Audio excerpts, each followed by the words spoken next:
Hello, and welcome to It's a Miracle. I'm Nia Peoples. And I'm Richard Thomas. The reaction of people who've experienced a miracle in their lives seems to be universal. They're all extremely thankful. And this feeling of gratitude is particularly appropriate during the Thanksgiving holiday. It's a time for being grateful for the many blessings that life has given us. And it's also a time to share our good fortune with people less fortunate than ourselves. That's what happens in our first story, when a young mother receives a very special Thanksgiving gift, only to discover that the woman who gave it to her was not everything she appeared to be. The year was 1969. Ivy Olson, a recently divorced and struggling young mother, was moving into a modest one-bedroom apartment with her two sons. Money was tight, and Ivy had trouble making ends meet, even with her job in a doctor's office.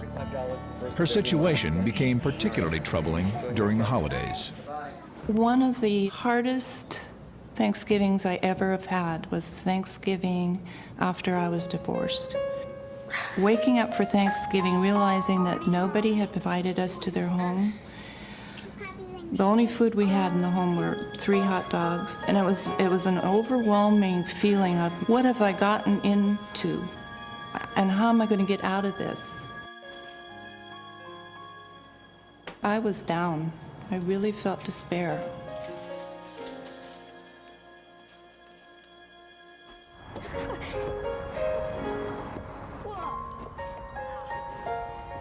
Ivy put on a brave face for her children and took them to a local park, hoping that the boys would have a fun day, even if they couldn't have a real Thanksgiving dinner.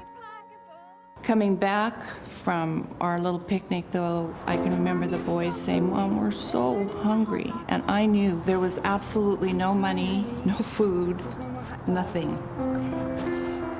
I don't think I've ever felt so alone as I did coming back, wondering, how are we going to do this? How am I going to do this? But as she started up the stairs to her apartment, something incredible occurred. And this little old lady came out of the bottom apartment, and she says, "Oh, honey." I cooked Thanksgiving dinner for you and the boys. And I'm just looking at her. I'd never seen her before. It was just a complete stranger. Oh, no, we couldn't impose. But the woman was so insistent that they join her for dinner that Ivy couldn't refuse. Okay. The woman's invitation was a prayer answered. Entering the apartment, Ivy felt immediately at home. And it was all dimly lit, and the kitchen table was just loaded with food, and she was just so incredibly sweet. See, we're gonna have to carve the turkey.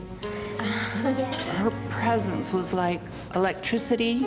She had a sparkle in her eyes. There was life in her. You know how in the presence of some people you feel so absolutely comfortable? That was what she created that evening for us. Food, yes, lots of it. But for me, and the loneliness that I felt, what she gave to me was unconditional love, and it was just one of the most special evenings that I have ever spent in my whole life. As Ivy and her sons were leaving, the neighbor presented them each with a gift. Thank you so much. But they also left with something they desperately needed. Food, loads of leftovers. I mean, we had food for a week. If you can compare how I started in the morning with that total feeling of despair and loneliness and not good enough, to ending up feeling I'm okay, I'm worthwhile, I'm a good mom, it was a miracle. The unexpected act of kindness had given her a new lease on life. But the next day, Ivy was in for an even bigger surprise. This Thanksgiving was not just a random act of kindness by a thoughtful neighbor. I got all my containers to take them down to my new friend, and went down there and knocked on the door, and there was no answer. And I looked through the windows, and the place was absolutely dark and not one piece of furniture in there. I mean, even today I get goosebumps when I think back on just seeing that empty apartment.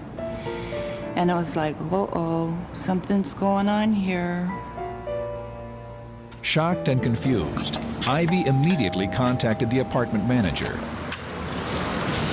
Yeah, what can I do for you? And I go, where's the little old lady that was in that apartment? 15's been vacant for 10, 12 weeks now. And I said to him, no, you don't understand.